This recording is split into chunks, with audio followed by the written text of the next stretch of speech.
Ashamaa harka fuunee akkam jirtu kun isaatirraan kan isinii darbu qophii dhimma keenyaati. Qophiin kun afaan Oromoo dhimma Oromoo dubbata. Qophii kanarratti dhimma biyya keenyaa, saba keenyaa, naannoo biyya keenyaatiif addunyaa kana ilaalchifne beektotaa fi ogeessota keenya wajjiniin marii goona. Akkuma kanaan har'as dhimma yeroo ammaa saba keenya ilaallatu, biyya keenya ilaallatu, keessumaa immoo bakka hojii ani hojjechaa jiru kan ilaallatu irratti beekaa keenya tokko wajjiniin mari'achuudhaaf deemaa jirra. Keessummaan koo irraa sagantaa kanaa fi keessumaa sagantaa afaan Oromootii fi keessummaadha. Sagantaalee isaatirratti darbanuu reediyoodhaa fi sagantaa afaan Amaaraatiin darbanuu fi keessummaa miti. Keessummaan koo Dooktar Indaalkaachoo Haayile Mikaa'el Caalaati. Indaalkaachoodhaa wajjiniin har'aa dhimma gaazexeessummaa kanarratti dhimma miidiyaa irratti kan dubbannu. Dooktar Indaalkaachoon yeroo ammaa yuunivarsiitii Minisootaa keessatti waa'ee dhuma miidiyaadhaa fi koominikeeshinii kana barsiisaa jira. Caalaa immoo inni isinitti himeetuyyuu gara marii keenya har'aatti deebina. Dooktar Indaalkaachoo qophii dhimma keenyaa irratti baga nagaadhaan hirmaachuuf dhufte. Of kali baga na affeerte galatoome. Meegaa ani amman beeku himeera daawwattoota keenya keessatti kanaan dura biyya keessa turtes waa'ee miidiyaa kanarratti akka hirmaachaa turte nan beeka. Isaan immoo biyya kana dhuftee immoo miidiyaadhuma kana barattee dooktireetii keessa isarratti hojjette.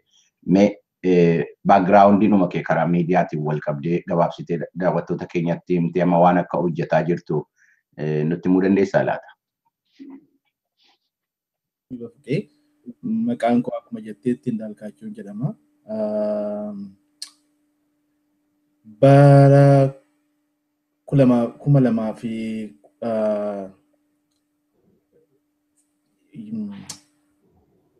2013 jechuu kooti. 2013 biyya kana dhufe. Ennaan dhufuu kootiif barumsaatiin dhufe. Barumsa PhD barachuudhaaf jechuudha. University of Oregon jedhamu.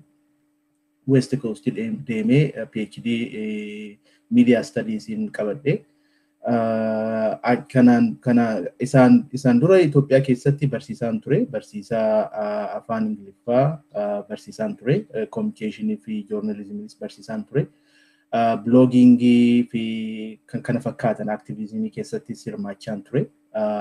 Zone 9 jedhamu ijoollee saglan wajjiniin Zone 9 blogging collective jedhamu dhaabnee achi keessattis babarreessaan ture. Akka as dhufetti barumsa jalqabee barumsa xumureera. Barumsi kan goolabamee ji'a 3 dura Juun keessatti dissertationii hojjedheen.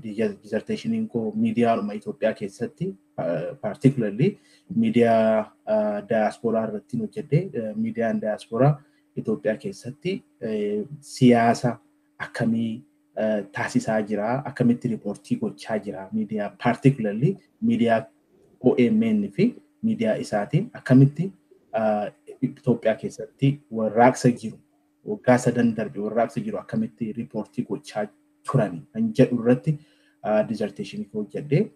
Isa difeendii godhe asitti hojii argadheen Minisootaa dhufee jira. Minisootaa keessatti Hamlin University jedhamu jira. Universitii xiqqaa tokko. Achi keessatti barsiisaa communicationii fi joornaalizimii ta'ee hojii hojjechaa jira jechuudha. Baay'ee gaariidha. Egaa miidiyaa keessumaayyuu gara diyaasporaa jiru kana gara biyyaatti diyaasporaa irraa gara biyyaatti tamsa'aa jiranu kana irratti keessumaa miidiyaalee gurguddaa kan irratti dhiyeenyaan qorachoo gooteettaa ilaalteettaa wal beektuu jechuudha. Isun kan caalaayyuu kan immoo itti dubbachaa deemaa jirru kanuma irratti mee gabaabaadhumatti miidiyaa yeroo ammaa gaafa bara ilaallu jaarraa 21ffaa kana keessatti yookaan yeroo teknooloojii kana yeroo feesbuukiin karaa adda addaatiin miidiyaaleen hawaasaa adda addaa babal'achaa jiranu kana haalli tiraadishinaal miidiyaa kun baay'ee geeddaramaa deemaa jira. Miidiyaan immoo akkuma ati beektu code of conduct qaba. Waan ittiin bulchuu, waan ittiin bitamu qaba. Wanti kun waan kana gaafa ilaallu keessumaa immoo isa citizen journalism jedhamu kana social media irratti namni hundumtu journalistii ta'ee hin gabaasaa suuraa adda addaa, footoo adda addaa tamsaasaa, barreeffama adda addaa tamsaasaa, oduu adda addaa tamsaasaa. Kuni traditional media jedhu sana code of conductidhaan hofidhee jiru kana challenge guddaa keessas waan galche fakkaata. Mee akkuma kanaani miidiyaa addunyaa kana yeroo amma akkuma waliigalatti gabaabaadhumatti teknooloojii ammaatiin walitti hiite akkamitti ilaaltee gabaabsine isa booddee influensiin immoo biyya keenya keessatti jiru maal fakkaata waan jedhu irratti deemnaati yoo yaadni koosii galee ta'e. Galatoomii bakkee akkuma jetteetti addunyaan kun amma jijjiirama saffisa keessaa jirti jechuudha. Karaa miidiyaatiin, karaa teknooloojiitiin jijjiirama saffisa keessa jirti. Jijjiiramni kun maaliin beekamaa, maaliin manifestii godha, of godha jennaa jettu informationiin kanaan dura waggoota 20 dura informationiin baay'ee wuddii ture yookiin namni informationii argachuudhaaf, odeeffannoo argachuudhaaf yookiin traditional media jedhamu raadiyoo, televezyiinii fi gaazexaa irratti xiyyeeffatu qaba. Kana ammaan achi waggaa 20 booda immoo intarneetiin waan dhalateefu namni odeeffannoo argachuudhaaf traditional media irratti hundaa'u dhiisee dhaabee jechuudha. Kanaaf namoonni baay'een amma carraa kanaatiin fayyadamanii odeeffannoo akka barbaadanitti argachuu danda'u, odeeffannoo akka barbaadanitti tamsaasuu danda'u jechuudha. Kanaaf aangoon uummataa akka duraanitti namoota qabeenya qabanitti yookiin namoota miidiyaa hoogganarratti murtaa'u jechuudha. Namoonni baay'een akka barbaadanitti odeeffannoo argachuu danda'u intarneetiin teknooloojiin kana fidee jechuudha. Kanaaf innaa Itoophiyaa keessatti fidee mootummaan Itoophiyaa akka bara waggaa miti ji'a 5 dura namni odeeffannoo argachuu hin danda'u ture. Amma immoo odeeffannoo salphaadhaan argachuu danda'eera. Kanumaafuu mootummaan Itoophiyaa uggurama miidiyaa baay'ee taasisaa ture. Fakkeenyaaf gaazexeessota biyyarraa ari'ee ture yookiin hidha yookiin uggura. Fakkeenyaaf saatalaayit televezyiinii OMN ta'uu isaatis ta'uu isaan biraas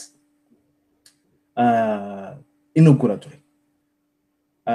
Garuu citizen media yookiin social media yookiin marsaaleen hawaasaa akka barbaadanitti odeeffannoo namaaf geessisaa turan. Kanaaf jijjiirami guddaan tokko Itoophiyaa keessatti dhufuudhaaf kan danda'e namoonni baay'een odeeffannoo akka barbaadanitti argachuu danda'an jechuudha. Kanaaf kuni jijjiirama isa guddaadha jechuudha. Teknooloojiin jijjiirama baay'ee fide.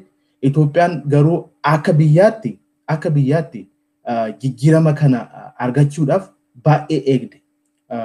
Biyyoota Arabaa yoo ilaalte waggaa 5 waggaa 7 dura jijjiirama kana fidan jechuudha. Jijjiirama odeeffannoo, jijjiirama marsaalee hawaasaa, warraaqsa marsaalee hawaasaatiin deeggaramu biyya Arabaatiif biyya North Afrikaa, Kibba Afrikaa, Kaaba Afrikaa akkasitti argataniiru jechuudha. Garuu Itoophiyaan mootummaan miidiyaa uguraa waan tureefu kana argachuu hin dandeenye ture jechuudha. Garuu uguruma kana keessattis ijoolleen baay'ee odeeffannoo akka gaariitti argachaa turte jechuudha. Kanaaf miidiyoonni particularly diaspora miidiyaan kana fayyadamee odeeffannoo tamsaasituu jalqabee jechuudha. Kana akkasitti ilaalla. Jijjiiramni kun Itoophiyaa keessatti karaa kanaatiin dhufee jechuudha. Kana akkasitti ibsuu danda'a. Galatoome. Egaa akkuma sila kaasne biyya keessatti dhugaadha akkuma ati beektu waggaa 10 duratti, waggaa 15 duratti, waggaa 20 duratti gaazexaawwan adda addaa ba'anii amma danda'ame amma humni isaanii danda'ee sabaaf oduu adda addaa kennaa turanii namoonnis immoo yaada isaanii miidiyaalee kanarratti keessumaa gaazexeessota irratti ibsaa saba barsiisaa waa'ee amma tokko immoo sabas kakaasaa jechuun mirgi isaa amma kam namni mirga isaa beekuu qaba. Mirga isaa immoo baree sochii biyya sana keessatti keessumaa immoo ijaarsa dimokiraasii keessatti ijaarsa biyyaa keessatti qooda fudhachuu akkamitti danda'a waan jedhu irratti waa baay'ee akka hojjetanii waan beekamudha. Isa booddee akkuma kaaste egaa mootummaan karaa adda addaatiin gaazexeessota warra achirra hojjetan warra kaan hidhee warra kaan biyya baasee isa booddee qilleensi biyya sanaa duwwaa ta'ee ture namni alternative waan ta'u oduu bakka akka ergatullee dhabee ture. Isa booddee gaazexeessoti biyya alaatti ba'an kuni akkasumas aktivistoonni biyya alaatti kanatti dhufanii dagaaganii ol ba'uu jalqabanii miidiyaa ijaaranii sabni biyya keessa jiru karaa miidiyaalee diiyaasporaa kanaanii waan adda addaa odeeffannoo adda addaa argachuu danda'ee ture. Namni karaa miidiyaa kanaatiin immoo ammas namoonni biyya alaa jiranu beektonni biyya alaa jiranu sabni akka inni mirga isaa baree mirga isaatiif immoo qabsaa'u garee adda addaa taphachaa turanidha. Akkuma kanaan atis miidiyaalee lamman kanarratti isaatii fi OMN irratti waraqaa kee kan ittiin eebbifamte akka hojjette nutti himteetta. Miidiyaaleen kun lamman isaatamoo waggaa 8 OMN waggaa 4 ta'uu isaati. Akkuma gabaabaatti illee waan bal'aadha wanti kun naagala daqiiqaa muraasa keessatti waan dubbannee fixuu hin dandeenyedha. Akkuma waliigalaatti miidiyaalee kana irratti akkamitti ilaalte maal irratti hojjette maani wanti gaariin isaan hojjetanii dadhabni isaanii immoo maayinni dadhabbiisa isaanii ala jennu akka nama miidiyaa tokkootti akka nama miidiyaa qoratee tokkootti kana ta'uutu irra jira hirrina akkanaa qabu wanti jedhamee akkuma waliigalaatti gabaabaatti wanti itti dubbatamu jiraachuu hin danda'ame nutti himuu dandeessaa kan. Akka miidiyaatti miidiyaan lamaan kun miidiyaa guddaadha. Political economiin isaanii onoggama namanii lamaanuu political class jedhamu yookiin namoota political interest qaban yookiin political interest groupiidhaan hoogganamaa jechuudha. Miidiyaan lamaan kun political interest qabu jechuudha. Yookiin neutral media jedhamanii miti jechuudha lamaanuu. Interest qabu innaa gabaasanis interest kanaan gabaasu jechuudha. Lamaanuu jechuudha. Inni mala qaba yookiin maaliif akkas ta'an jedhamu deebisuudhaaf biyya irratti miidiyaan ogguramaa waan turaniif biyya irraa ari'amanii waan ba'aniif biyya irratti gaazexeessummaa gaggeessuu waan dandeenyeef biyya irraa dheessanii ba'anii biyya alaarratti waan dhaabbataniif mootummaa Itoophiyaa wajjiniin dhimma waan qabaniif riipoortingiin isaanii waa'ee mootummaa Itoophiyaa balaaleffatu irratti xiyyeeffata jechuudha. Yookiin Ingiliffaan resistance media jedhaman akkasitti riipoortingiin isaanii karaa resistansiitti deemaa jechuudha. Akka professional media otoo hin ta'in resistance mediaadha lamaanuu jechuudha. Xiyyeeffanni isaanii mootummaa Itoophiyaa saaxileessuudha. Mootummaa Itoophiyaa saaxileessu ture jechuudha. Kun kan jijjiirame waggaa 5 booda. Isaan riipoortingiin isaanii waggaa 5 ji'a 5 jechuu kooti. Ji'a 5 dura resistance media turan. Ammas resistance media temporii isaanii qabu jechuudha. Akkasitti gabaasni isaanii jechuudha. Kanaaf hoogganamanii political classiidhaan yookiin namoota political interest qaban irratti hoogganamu jechuudha. Funding godhamanis kanuma namoota diasporaadhaan dhaabatan. Namoonni diasporaa baay'een isaanii mootummaa Itoophiyaa jibbu. Mootummaa Itoophiyaa waan jibbaniif Itoophiyaarraa ari'amanii waan ba'aniif mootummaa Itoophiyaa jibbu. Kanaaf qarshii walitti sassaabanii miidiyoota kana dhaabatan jechuudha. Kanaaf political interest waan qabaniif resistance media waan ta'aniif riipoortingiin isaanii yookiin gabaasni isaanii politikaalii ta'e mootummaa Itoophiyaa kan saaxileessudha jechuudha. Kanaan akkasitti ilaalama miidiyaan lamaanuu jechuudha.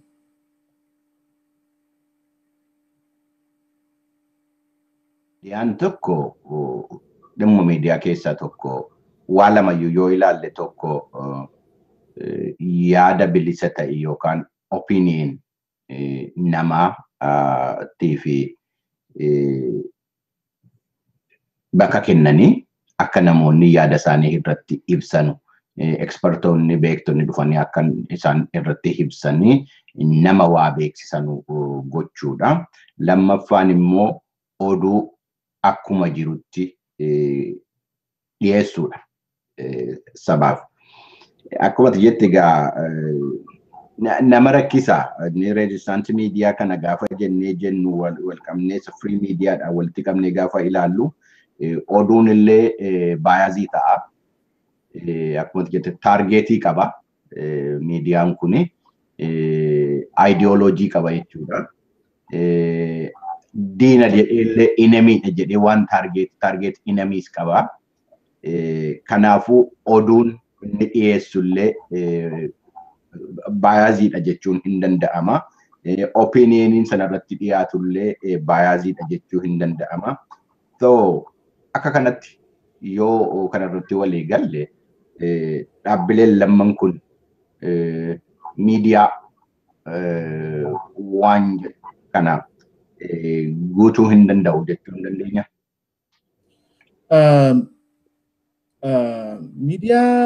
Miidiyaa ta'uu danda'u. Akka silan jedhetti miidiyoonni kun garuu kaayyoon isaanii Itoophiyaa keessatti warraaqsa uumanii jijjiirama fiduudha. Jijjiiramni political change fiduudha jechuudha. Kaayyoon isaanii. Kuni kaayyoon isaanii websaayitii irratti akkasitti ibsamee jira. Miidiyaan lamaanuu interview godheen ture. Hoggantoota lamaanuu jechuudha. Isaanis kana ibsaniiru.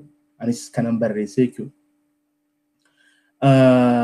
Akka jijjiiramanitti karaa professional media jijjiiramutti yaalaa jiru amma. Garuu biyyattiin jijjiirama keessa waan jirtuuf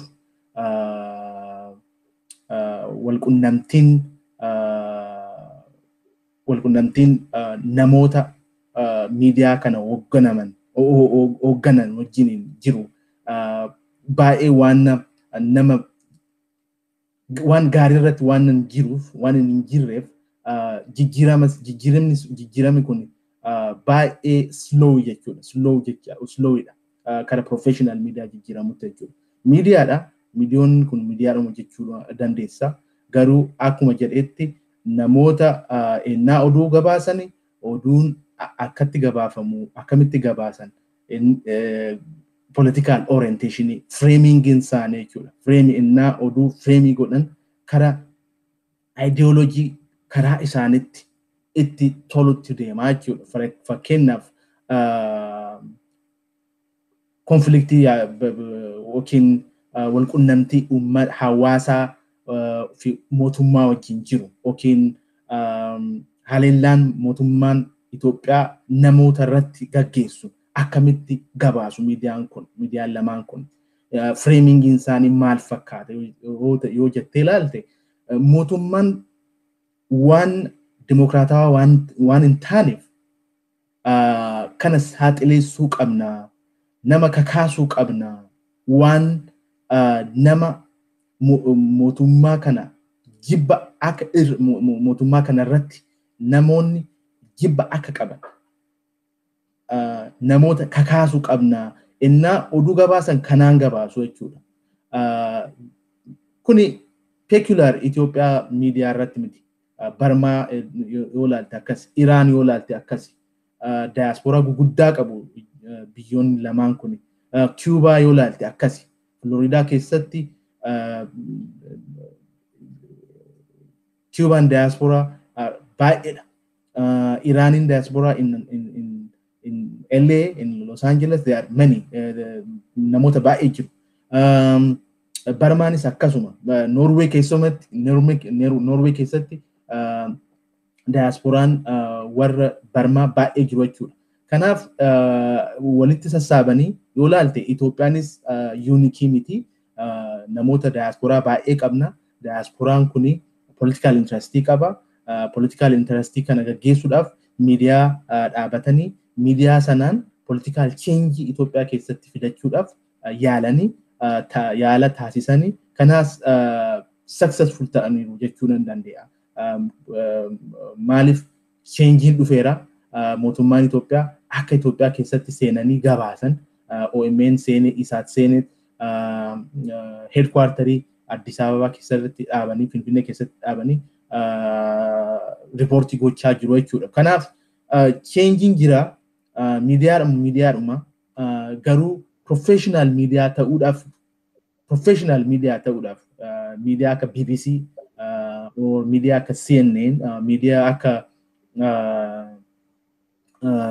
professional media for profit and dhaabbatan maallaqaaf and dhaabbatan ta'uudhaaf jijjiirama fiduu qabu jechuudha. Inherently kuni garuu ta'aan jiru amma ni ilaalutti kuni ta'aan jiru miidiyaan lamaan jidduu jechuudha. Gaariidha. Dhugaadha. Wanti tokko jira wanti mana barumsaa irratti waraqata irratti arginu fi wanti lafa irratti immoo dhaqnee arginu yookaan ala hojii sana keessa seennee jennu wanti nu arginu adda addaa. Miidiyaan kamiyyuu bayaazii ta'uu qabu loogii gochuu hin qabu jenna akka pirinsipiliisaatti akka ati barattetti akka ati barsiisaa jirtuttis. Lafa irratti yoo ilaalle miidiyaaleen sidaatti kaasti jira kan akka BBC, CNN, Fox News jarri kun bayaazii moo bayaazii miti yoo jenne ilaalle karaa adda addaatiin dhugaa dubbachuudhaaf miti.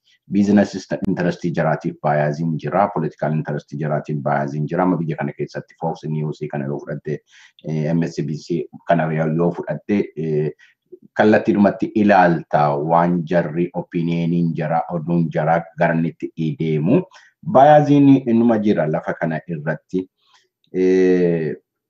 Garuu biyyoota akka biyya keenyaa irratti amma sila kaasteetta gaa political interest irratti hundaa'anii miidiyaaleen kun lammanii jette jara duwwaattuu hin ta'in egaa karaa adda addaati karaa intarneetaatiin reediyooniin adda addaallee biyya kanaa biyya alaatii biyya keessatti kan tamsa'an jiru jarri kun hundumti jaraayyuu political interest irratti fedhii siyaasaa irratti goolii qabataniitu kan irratti hojjechaa jiranu. Akkuma immoo beekamu yeroo amma siyaasni biyya keenya keessa jiru keessumaan immoo siyaasa kana hin gaggeessina warri jedhanii akka paartiittis ijaaramanii jiranu paartii sana jalattis warri wal ilaalanii jiranu siyaasni nuti Itoophiyaa akkuma jirutti eenyummaa irratti kan hundaa'ee jiru yeroo ammaa. Gosa isa jedhu namni sanyii isa jedhu akka waliigalaatti garuu kanan jedhu eenyummaa irratti paartiin biyya sana keessa jiran illee caalaan isaanii eenyummaa irratti kan ofii ijaaranii jiranu. Politikaan biyya sanarra eenyummaa irratti kan naanna'udha achirratti kan inni socho'aa jiru. Kanaafuu miidiyaan kunis immoo jibbinus jaallannus waan kanarratti hundaa'a. OMN yoo ilaalte akka waliigalaatti interestii saba Oromoo eeguudha. Dhugaa saba sanaa dubbachuudha. Fedhii saba sanaa ibsuudha. Interestii saba sanaa political or economic interestii saba sanaa lallabuudha. Isaatis immoo karaa mataasaa qaba.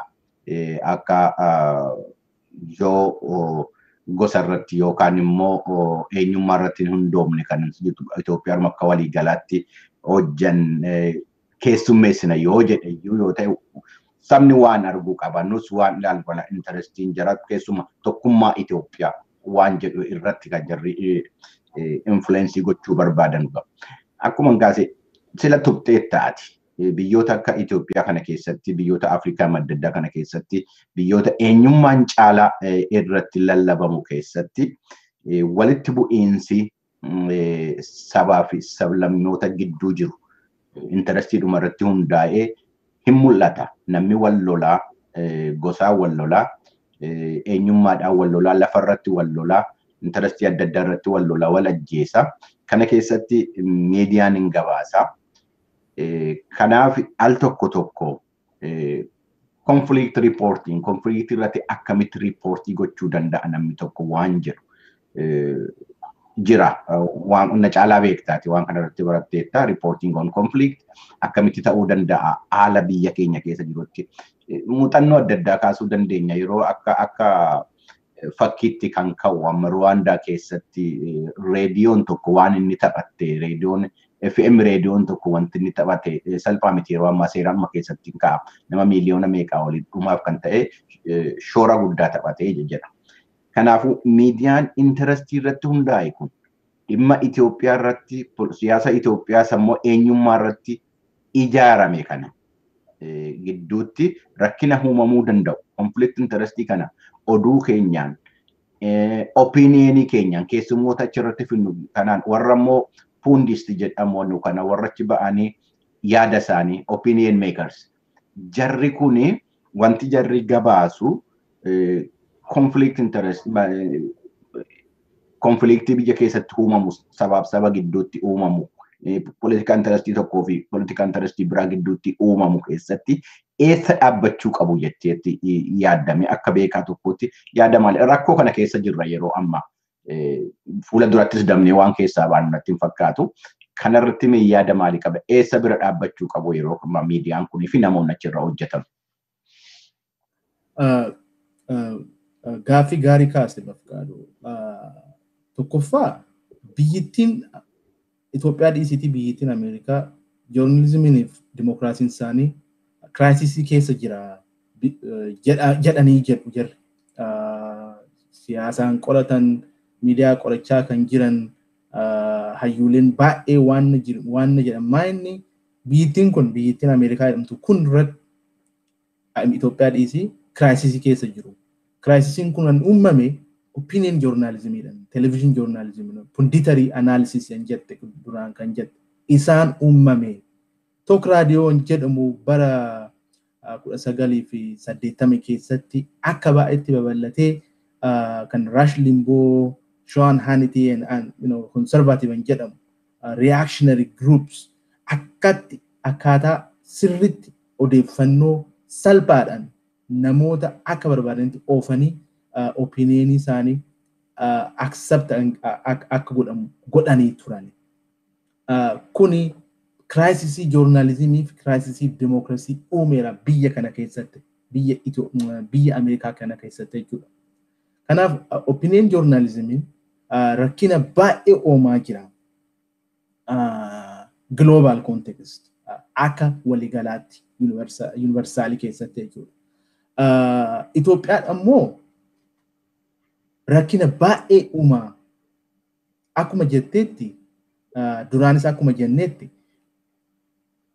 miidiyoonni Itoophiyaa miidiyaa mootummaa jedhi, miidiyaa miti mootummaa jedhi, miidiyaa dhuunfaa jedhi hundumtuu ana gonaman fedhii politikaa yookiin fedhii siyaasaa namoota qabaniidhaan. Namoonni kun immoo aangoo isaanii eegsisuudhaaf yookiin aangoo argachuudhaaf miidiyaa kana fayyadamaa jiru. Itoophiyaan akka biyyaatti daayivarsiidha. Namoota baay'ee keessa walitti qabdi. Saboota baay'ee, amantii baay'ee walitti qabdi. Akka biyyaatti jechuudha. Homojiinesii miti. Daayivarsiidha. Kanaaf miidiyoonni walqunnamtii sabaaf sablammoota jiru wajjiniin responsibiliidhaan riipoortii gochuu qabu jechuudha. Wali jiraachuudhaaf jechuudha. Wali jiraachuudhaaf jechuudha. Ethical standard ofii baasuu qabdu jechuudha. Political interestii figuu wajjiniin otoo hin ta'in dhaabbatanii ilaalanii innaa konfliktiin uumame, walitti bu'insi uumame, namoota gaafatanii slowly suutaan gabaasuu qabu jechuudha. Yaadatta taanaan ji'a 7 dura miidiyaan Ethiopian Television Network kan jedhamu warroota TPLF'dhaan hoogganamu dhaabbatee ture. Walitti bu'insi uummata Iluu Abaaburaa keessatti uumameera. Namoonni eenyummaa isaatiin saaxilamaa jiru, aleellamaa jiru jedhee gabaase. Suuraa achii otoo hin ta'in suuraa biraa fuudhee akkasitti namni ennaa kubbaa taphaa laalu kana sabbar zeenaa dhaabanii kana dabarsan yaadatta taana. That kind of journalism is very dangerous. Kuni walitti bu'insa nama itti fufa malee walitti walqunnamtii hin uumu jechuudha. Miidiyoonni lamaan kunis miidiyaan isaatis miidiyaan OMN's responsibility baay'ee guddaa qabu. Tokkoffaa miidiyoonni kuni jaalatanis jibbanis namoota baay'ee do'achaa jira. Namoota baay'ee do'achaa jira. Daataa isaa argachuu hin dandeessa Google keessa seentee distributionii baay'ee qabu jechuudha. They have a very broad followership. Nama baay'eetu isaanii hordofaa jira. Tokkoffaa. Lammaffaa gaazexeessota punditary analysis yookiin namoota yaada kennan innaa istiidiyoo isaanii affeeranii or in-house analysis hin jedhaman qacaranii istiidiyoo keessatti beenyaa kanfalanii fi opiniinii yookiin analysisii an hojjetan xiinxalaa an hojjetan responsibility baay'ee guddaa qabu jechuudha. Namoota walitti bu'iinsa saffisiisuu fi walitti naquu otoo hin ta'in namoota wal qunnamsuu nama araarsuu irratti xiyyeeffachuu qabu jechuudha. Kannaan innaan jedhu innaa wanti tokko innaa uumamu hin gabaasin jechuu kootu miti. Hin gabaasin gochuu kootu miti. Agabaasan innaa gabaasan garuu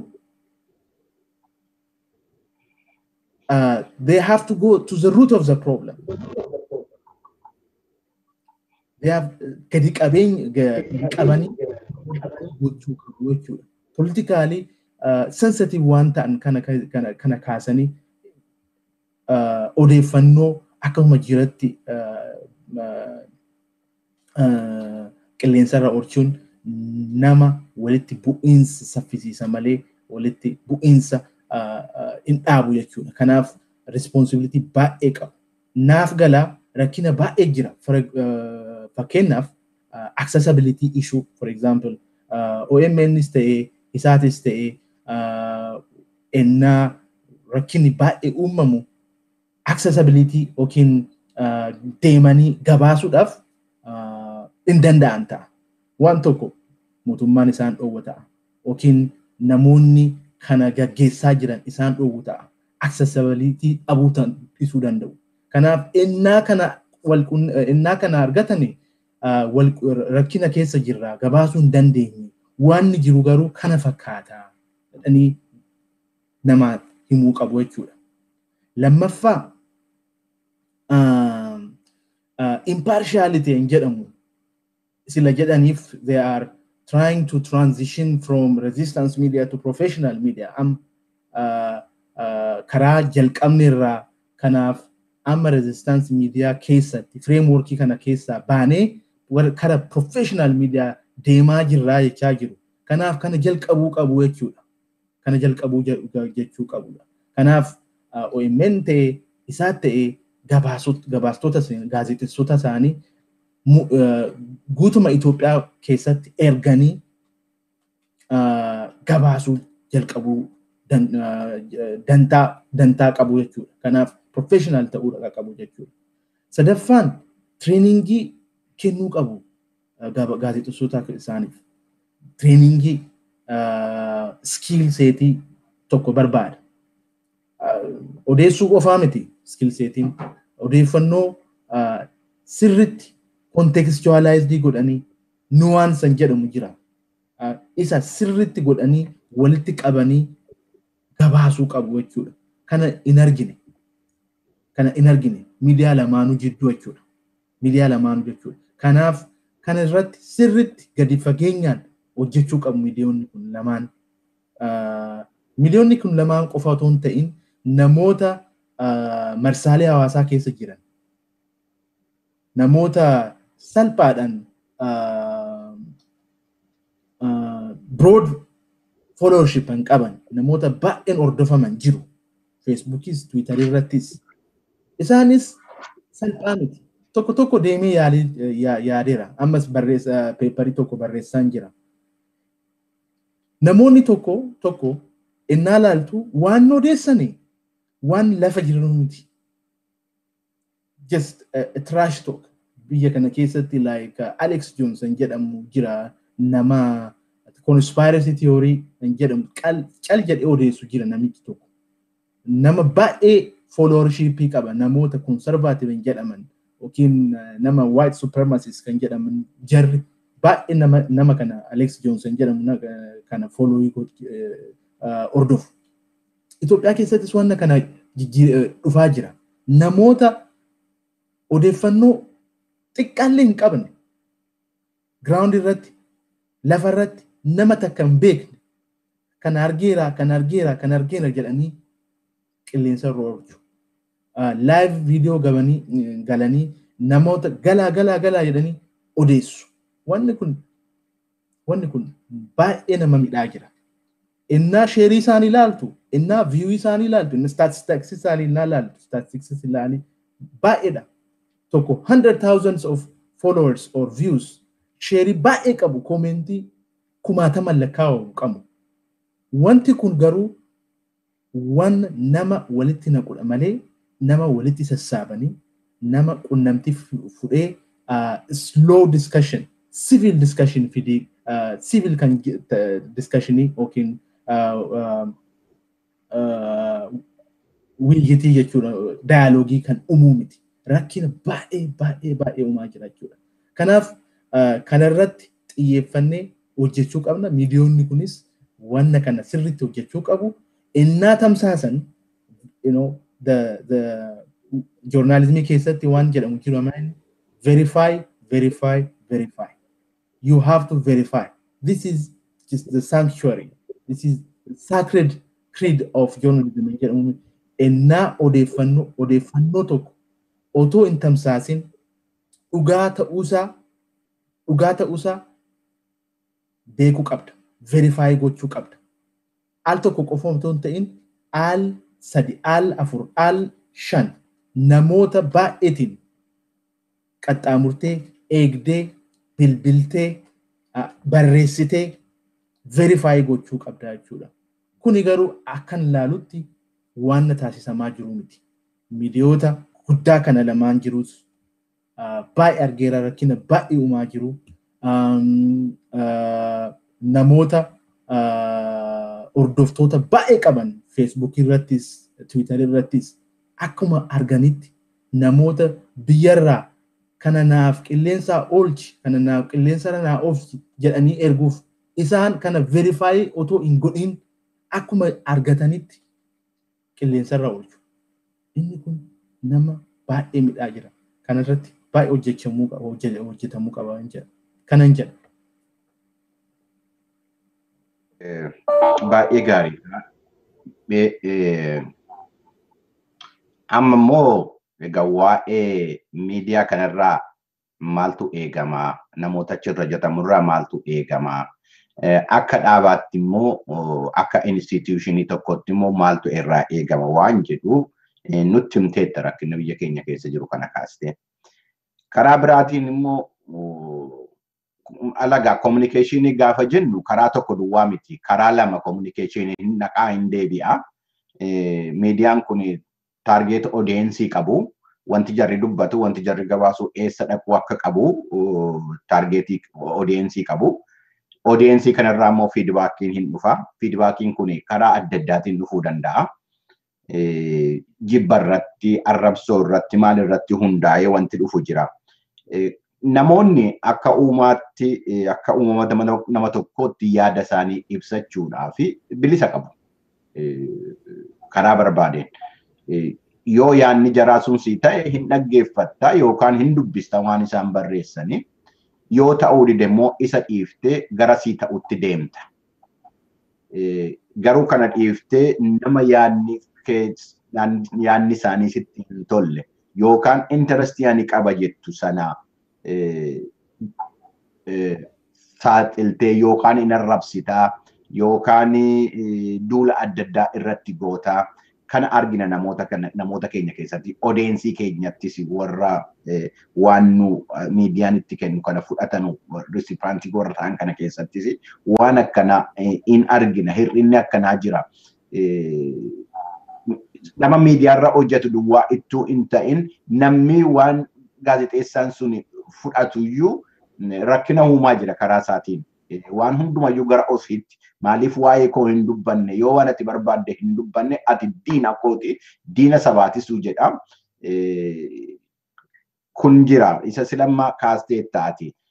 Sooshaal miidiyaa kana irratti yuutuubii irratti ba'anii dubbatanii kophaa isaanii waa haasa'anii hordoftoota kumaatamaan lakkaa'aman warri qabu. Teknooloojiin rakkina uumeera karaa yuutuubiitiin isa hiitii kana daddabalanii hiitii baay'ifatanii saantima warri irraa coratanu jiru, warri irraa argatanu jiru. Kunis waa balleesseera. Dhiiga namaatiin, lubbuu namaatiin saantima irraa corachuu warri barbaadanu jiru. In argina amma footoo Abiyyi faa footoo nama tokkoo faa kaasanii asgarraamiu Dr. Abiyyi Fikir Taarik jedha. Alatti keessa galtee waa ilaaltu hin jiru, wanti dubbatamu hin jiru. Iseedhaan waa coratu, hiitiidhaan saantima corachaa coratu yuutuubii kanarraa maal kanarraa kuni rakkisaadha dhugaadha. Akkamitti to'achuu danda'amu waan jiru rakkisaadha. Wanti guddaan garuu oodiyeensiin waan tokko ida'uudhaaf asirra waan tokko ida'uudhaaf rakkinni kun kan rakkina kana keessaa bahuudhaaf mootummaan dhaabbileen miti mootummaa aktivistootni hojii baay'ee isaan irratti eegama. Tokkoffaa miidiyaa litiraasii hin jedhamu jira. Miidiyaa litiraasii jechuun odeeffannoo marsaalee hawaasaa gubbaa irratti argatte akkamitti verifaayi goota, akkamitti fudhachuu qabda, eenyu gaafatta, skill seetiin yookiin dandeettii si barbaachisa jechuudha. Kana irratti hojii saffisaaf hojii gadi qabeenyaan hojjechuu qaba jechuudha. Mootummaan Itoophiyaas aktivistootnis namoota jijjiirama Itoophiyaa keessatti dimokiraatawaa ta'e fiduudhaaf namoonni hojjetan kana irratti xiyyeeffatanii hojjechuu qabu jedha. Maal gochuu qaban amma namni warri fudhatu kun warri miidiyaa kanas balaaleffatu waan adda addaa kana warri fudhatu kuni sabni immoo maal gochuu qaba?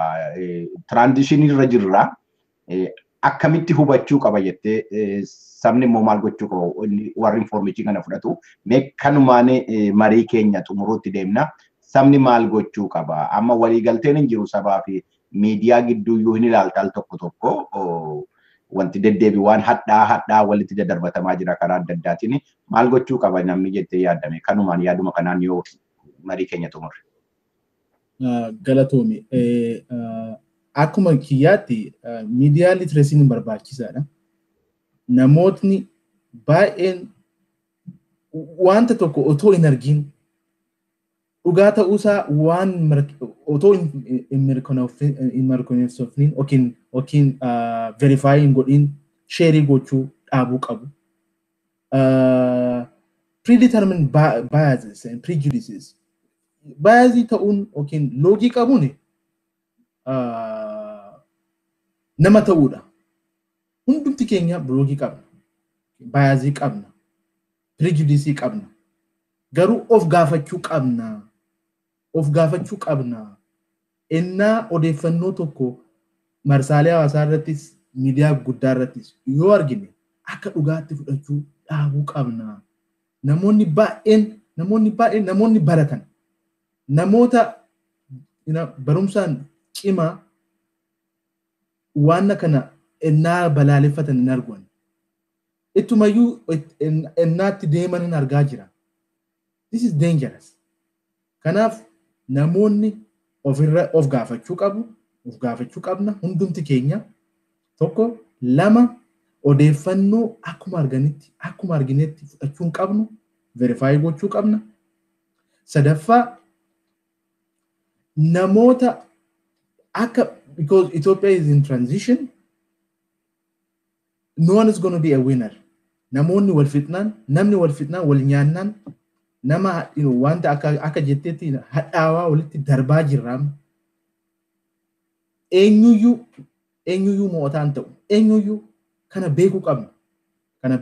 Eenyuyyuu mo'ataan turu, eenyuyyuu hundumti keenyatu wal qabneef fitna. Kana sirriitti beekuu qabna jechuudha. Sirriitti beekuu qabna. Uummanni keenyas, namni Oromoo, sabni Oromoo kana beekuu qaba. Saba guddaadha. Kanaaf aleellaan yookiin ololli guddaan taasifamaa jira. Kana dhaabbannee of laaluu qabna jechuudha. Ololaan achii olii gadi fiiguu hin qabnu. Akka sabaatti waan nu tolu dhaabbannee gadi fageenyaan laaluu qabnaan jedhan. Akka sabaatti, akka Oromootti. Akka Itoophiyaatti namoonni baay'een akkuma jetteetti YouTube irratti, Facebook irratti, Twitter irratti hiitiidhaan, viewdhaan maallaqa argachuudhaaf waan hin taane, waan soba walitti naqanii nama walitti fiduudhaaf maallaqa argachuudhaaf namoonni baay'ee hojjechaa jiru. Kunis dhaabachuu qaba. Namoonni of laaluu qabu. Namooti YouTube irratti akkaawuntii saaqanii akka barbaadanitti olola hin taane sobaan afaan Amaaraatiin baay'een argaa akka jetteetti Asdannaaqee Fiqir Taariq maalii jedhanii akkasitti nama walitti view argachuudhaaf maallaqa argachuudhaaf waan hojjetaa jiraniif kanas ofirratti namni miidiyaa litirisiisaa improve godhee kanarratti hojjechuu qabaa jechuudha. Wanta kun waan salphaa miti. Akka sabaatti, akka biyyaatti mootummaanis gadi fageenyaan laaluu qaba. Mootummaan wanni akkasii innaa uumamu figee intarneeta dhaabuu, miidiyaa ari'uu, gaazexeessota hidhuu akka itti deebi'ee hin dhufne kana nutis responsibilityidhaan maal hojjannee jechuu of gaafachuu qabna jechuudha. Kanan jedha akka miidiyaa nama miidiyaa xiinxaleetti yookiin akka nama miidiyaa xiinxalaa jirutti jechuudha. Ndaalkaachuu akkuma waliigalaatti waa laman keessaa fudhadhaa wanti jettira warra miidiyaarra hojjennus warri immoo konsiiyuumii goone itti fayyadamnus amma danda'ametti itti gaafatamummaa nutti dhaga'amuu qaba akka sabaatti kana karaa adda addaa karaa biraatiin immoo yoo kana immoo dhiifnee jennee olola kana walirratti oofuu dhagaa kana walirratti darbachuu yoo itti fufna ta'e immoo eenyuyyuu kan moo'u hin jiru. Bannaanis wajjin waan wal fudhatanii baduudha kan ta'u biyya sana akka hin taane gochuudha. Kanaafee akkuma hooggantoonni warra biyya hoogganaa jiran kun dubbatanu hundumti keenya haala hundumti keenya keessatti moo'uu dandeenyu irratti xiyyeeffachuu qabna waan jedhuudhaan kanumaan yaada keenya xumuruu barbaada. Dr. Ndaalkaachoo waamicha keenya yookaan immoo gaaffii affeerraa sagantaa kanaa fudhattee sagantaa kanatti hirmaate beekumsa keerraa nuu qooduu keetii fi baay'ee galatoomii maqaa dhaggeeffatootaaf daawwattoota sagantaa kanaatiif isin galateeffadha. Fuula durattis egaa waanuma miidiyaadhaaf ilaallatu kanarratti wal arginee yaada gaggabaabaa irratti akka mari'annu abdiin qaba. Ulfaadhu fayyaa ta'e ittiin jedha.